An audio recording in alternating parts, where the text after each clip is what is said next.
Dear ladies and gentlemen, my name is Zuzana Kamenická and I will tell you something about charring of timber with fissures in experimental and numerical simulations.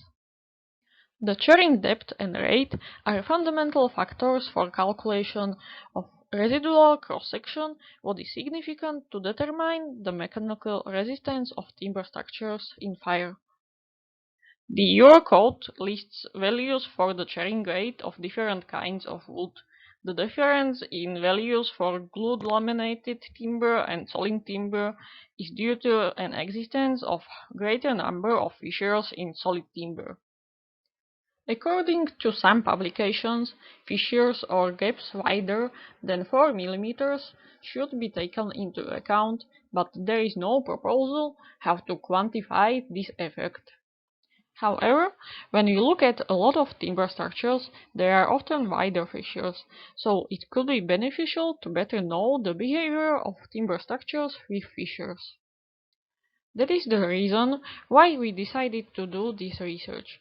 We had 30 smaller samples with dimensions 60 to 100 to 100 mm, and 50 bigger samples with dimensions 140 to 100 to 100 mm. The samples were divided into 6 groups with different types of fissures. Samples were tested in a cone calorimeter. The smaller samples were aimed to measure the charring depth and some other factors.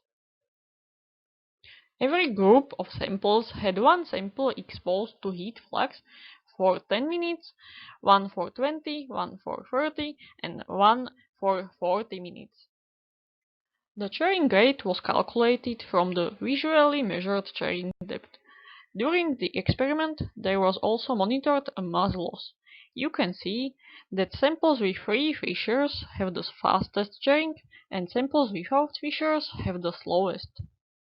Bigger samples were aimed to measure temperatures in different distances from the exposed site. It was used to identify the time of reaching the temperature 300 Celsius, what is regarded as the char line. These results were also used for a comparison with numerical simulations. Here you can see the time of reaching the temperature 300 Celsius. The samples with 3 fissures have the fastest charring, and samples without fissures have the slowest, as it was for the smaller samples. Here are temperatures in the surrounding of a fissure, what was gained by means of our numerical simulations. The influence of the fissure disappears with a distance equal to twice the charring depth from the edge of the fissure. There are several options how to model the cross-section with fissures. An alternative to model a local fissure is to use smeared models, where we create an area or layer with averaged properties of timber and air. This has an advantage that we do not have to know where exactly the fissure is. The charring rate from models with fissures is compared in this graph to the models without fissures. You can see that the highest impact has a deep fissure or bigger amount of fissures. The difference is bigger in the first minutes, then it decreases.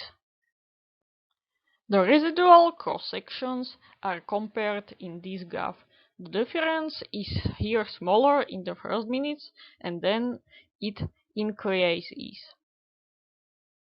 We can say from these numerical simulations that in case of one not very deep fissure, we can use the first equation, independence on time, and in case of deeper fissure, or if there are more fissures, we can use the second equation. Thank you for your attention, and I will be glad to answer your questions.